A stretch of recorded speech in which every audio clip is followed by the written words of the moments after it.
Shalom, salam sejahtera di dalam nama Tuhan Yesus Kristus. Bapak, Ibu, Saudara sekalian yang saya kasihi, di dalam nama Tuhan Yesus Kristus, kali ini kita akan melihat ada beberapa orang yang sudah ditetapkan untuk menjadi alat di tangan Yesus,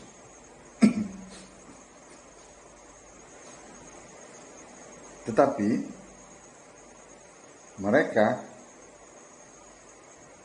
tidak mendapatkan apa yang mereka harapkan. Ya, seringkali ya beberapa orang yang sudah ditetapkan ya untuk menjadi gembala, menjadi nabi dan rasul, juga menjadi pengajar dan pemberita Injil. Mereka diberikan karunia ya untuk apa? Bernubuat, untuk melayani, untuk mengajar ya, untuk juga menasihati ya. Itu semua yang memilih Yesus. Semuanya diberikan karunia ya untuk melengkapi itu pelayanan itu oleh Yesus. Dalam Efesus 4 ayat 11, Yesus yang memilih. Yesus Kristus ya. Juga dalam Roma 12 ayat 6 sampai 8, dia memperlengkapi orang-orang itu dengan karunia seperti yang sudah saya sebutkan tadi.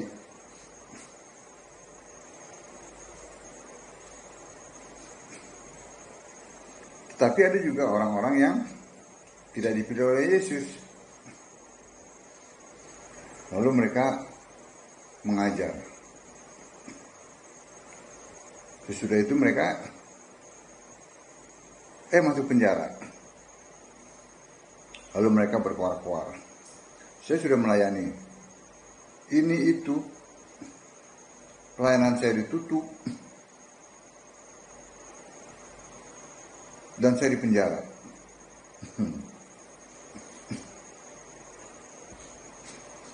Itu orang-orang yang ngaku-ngaku dipilih oleh Yesus. Jadi ada orang yang dipilih oleh Yesus mengalami masa-masa yang sulit. Ada juga banyak orang yang tidak dipilih oleh Yesus, yang ngaku-ngaku dipilih Yesus. Mereka juga mengalami masa-masa sulit dan mereka komplain. Mereka bilanglah beginilah begitu. Mereka merasa ditekan ini itu. Mereka lupa ya bahwa mereka adalah pemberita Injil. Semuanya itu pemberita Injil. Saat ini yang diberitakan adalah Injil Kristus, Injil Yesus Roh, Injil Yesus sudah Allah. Itu yang harus mereka lakukan. Tetapi mereka melenceng berdasarkan situasi katanya. Oh, saya ditekan, orang Kristen ditekan ya. Lalu mereka muncul sebagai pembela, gitu kan?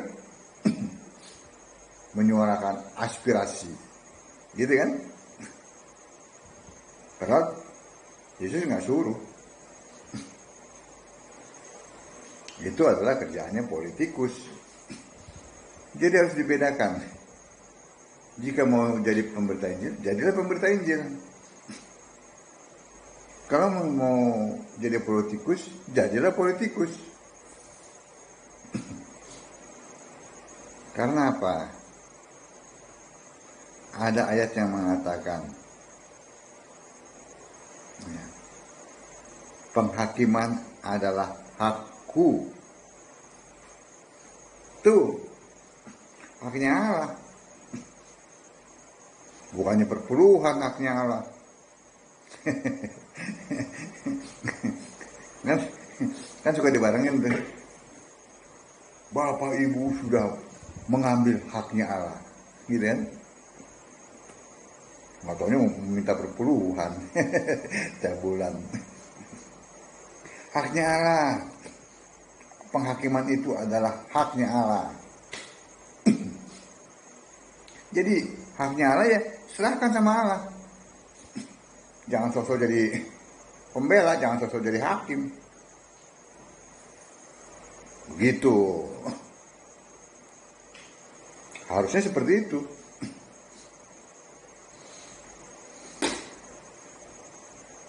Amin. Nah, kita akan melihat contohnya dari Alkitab. Yohanes Pembaptis yang membaptis Yesus, yang adalah saudara dari Yesus sendiri, ya, anak dari Zakaria, ya, dengan Elizabeth. Elizabeth itu adalah saudaranya Maria.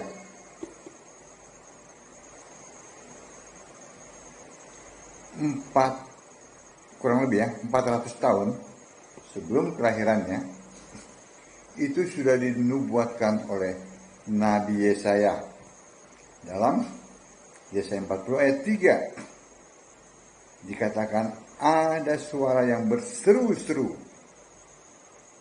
persiapkanlah di padang gurun jalan untuk Tuhan, luruskanlah di padang belantara jalan raya bagi Allah kita. 400 tahun kurang lebih sudah dinubuatkan akan kelahiran dan pelayanannya dari Yohanes Pembaptis.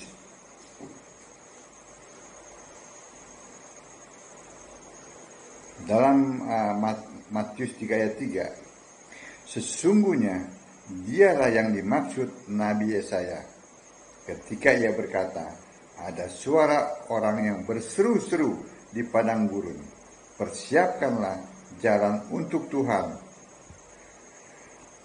luruskanlah jalan baginya.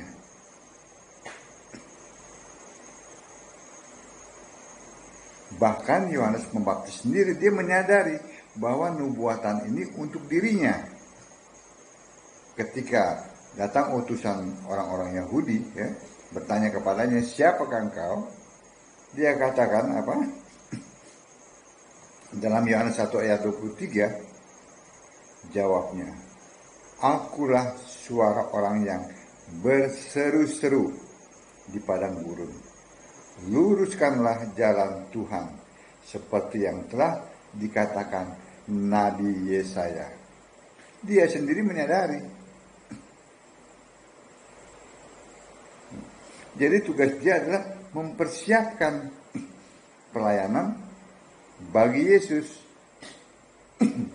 Itu tugasnya dia, nggak lebih, nggak ada yang lainnya.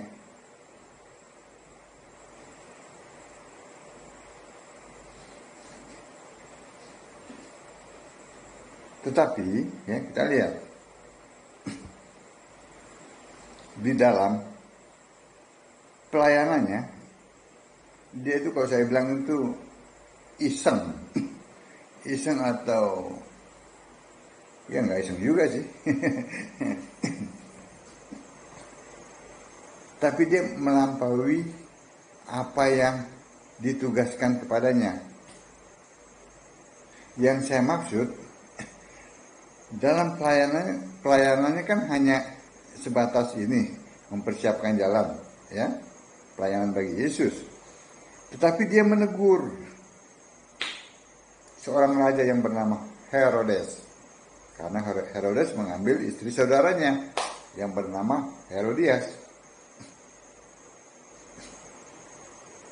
Ini kan tidak diperintahkan oleh Allah kepadanya. Dia hanya diperintahkan untuk membuka jalan. Nah, satu, dia tidak diperintah. Kedua, dia harus tahu resiko yang harus dihadapi pada saat dia menegur seorang raja yang zalim. Dia harus tahu itu. Kita lihat, dia akhirnya dipenjara oleh Herodes. Karena Herodes marah, tidak mau ditegur. Dalam Matius 4 ayat 12, ya, kita lihat tindakan Yesus. Tetapi waktu Yesus mendengar bahwa Yohanes Pembaptis maksudnya ya, telah ditangkap, ya, menyingkirlah ia ke Galilea.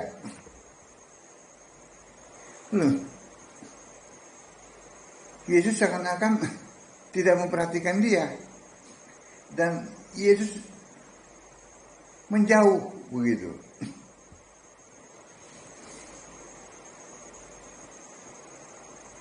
Karena tadi bahwa dia melampaui wewenangnya, apa yang tidak diperintahkan dikerjakan,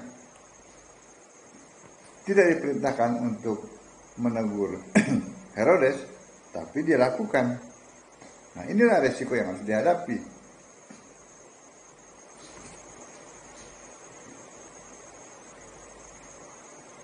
Bahkan lebih dari itu, pada akhirnya dia dipenggal kepalanya atas permintaan Herodias melalui anak perempuannya kepada Herodes.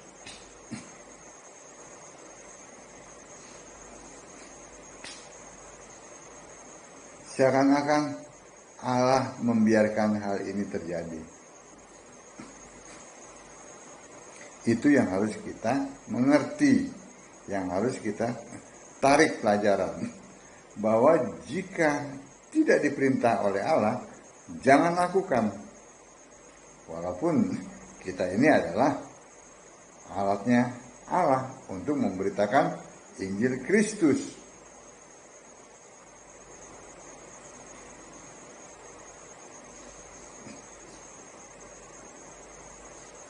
Yohanes Pembaptis kan dia masih saudara Yesus.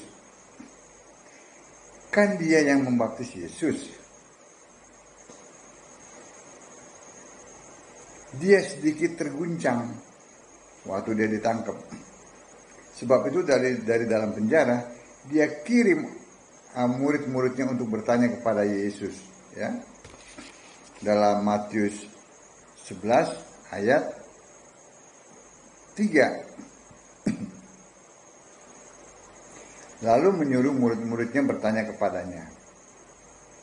Ya, kita baca dari ayat yang satu saja dulu ya, supaya lebih lebih pas ya. Yesus perikopnya dan Yohanes Pembaptis. Di dalam penjara Yohanes mendengar tentang pekerjaan Kristus. Lalu menyuruh murid-muridnya bertanya kepadanya, "Engkaukah yang akan datang itu, atau haruskah kami menantikan orang lain?"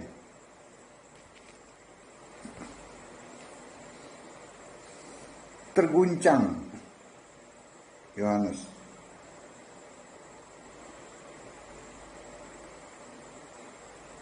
Mungkin dia bertanya, kenapa kok saya ada dalam penjara ya?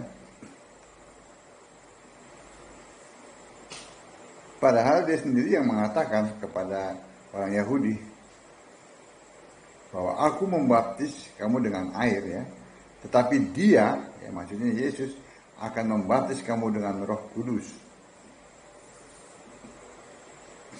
Nah sekarang dia terguncang karena apa yang dia alami. Apakah terguncang karena dia memberitakan firman Allah? Tidak. Dia terguncang karena dia melakukan hal yang tidak diperintahkan Allah kepadanya, sehingga dia masuk penjara.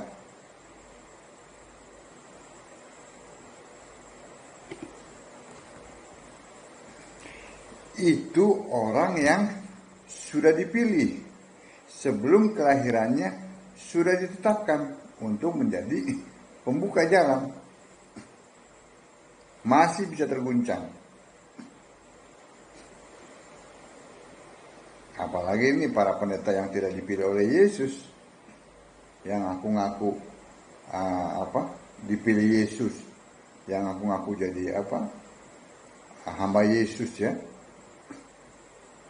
Padahal mereka bukan penyembah Yesus, mereka adalah penyembah Tritunggal, ya, penyembah Bapa yang tidak ada di Alkitab.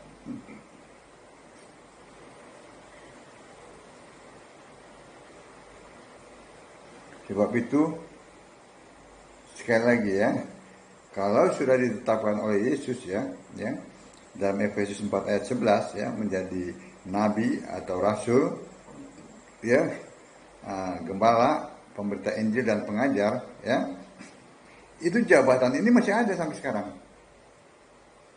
Tetapi tidak untuk menulis kitab lagi, melainkan untuk menyampaikan saja gitu ya. Oh, yang ini sudah terjadi. Oh, yang ini belum terjadi. Oh, yang ini akan terjadi. Begitu, sesuai dengan apa yang Alkitab katakan. Seperti Allah sudah dibentuk jadi manusia bernama Yesus. Oh, itu sudah terjadi. Oh, yang mati di kayu salib itu manusia. Sudah terjadi. Dan dia sudah bangkit dan kembali ke surga. Sudah terjadi. Lalu perang Harmagedon. Oh, itu belum terjadi. Nah, seperti itu. Itu yang dilakukan oleh orang-orang yang sudah ditetapkan untuk menduduki 5 jabatan itu. Lalu mereka dikaruniakan ya, untuk melengkapi pelayanan mereka dikaruniakan dengan apa? Nubuat, dengan melayani, ya, karunia melayani, karunia mengajar, karunia menasihati, ya, yang seperti yang terdapat dalam Roma 12 ayat 6 sampai 8. Jadi sekali lagi, kenalilah panggilanmu, ya, kenalin. Setelah mengenal panggilannya, ya, entah itu menjadi nabi, menjadi rasul, menjadi gembala, menjadi pemberita Injil, menjadi pengajar, ya, kenali panggilan itu, lalu lihat, perhatikan karunia apa yang Tuhan berikan, ya, sehingga tidak melampaui, ya, wewenang, tidak melampaui apa yang Yesus sudah perintahkan gitu. Kalau jadi pemberita Injil, jadi pemberita Injil aja gitu, nggak usah nyinggung yang lain, nggak usah, biar itu ada bagiannya masing-masing. Apalagi sampai tadi itu mengambil haknya Tuhan, menghakimi ini itu. Tidak, itu haknya Tuhan. Sekali lagi, jangan berlindung di kata-kata haknya Tuhan. Bapak Ibu sudah mencuri haknya Tuhan. Nggak tahunya minta duit bulanan. Apa ya Pak? Itu perpuluhan. Ya kan? Nah, itu. Jadi sekali lagi ya, kenalilah panggilanmu, ya, perhatikan karunia yang melengkapinya, maka kau tidak akan pernah kecewa, sebab kau tidak melanggar apa yang Tuhan perintahkan kepadamu. Belajar dari Yohanes Pembaptis. Kesalahan-kesalahan Yohanes Pembaptis jangan sampai kau ulangi. Amin. Jadi Yohanes Pembaptis ini ya ditangkap, dipenggal itu bukan karena dia memberitakan firman Allah, ya, tetapi karena dia melampaui tugas yang sudah Tuhan berikan.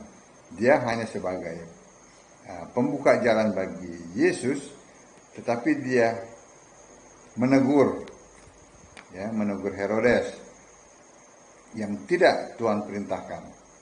Dan dia harus tahu dalam menegur seorang raja yang bengis, resikonya ya tadi ditahan, bahkan sampai dipenggal kepalanya. Tetapi kita tahu ya bahwa Yohanes pasti masuk surga karena dia menyembah Yesus Kristus sebagai satu-satunya Allah yang benar. Amin. Shalom.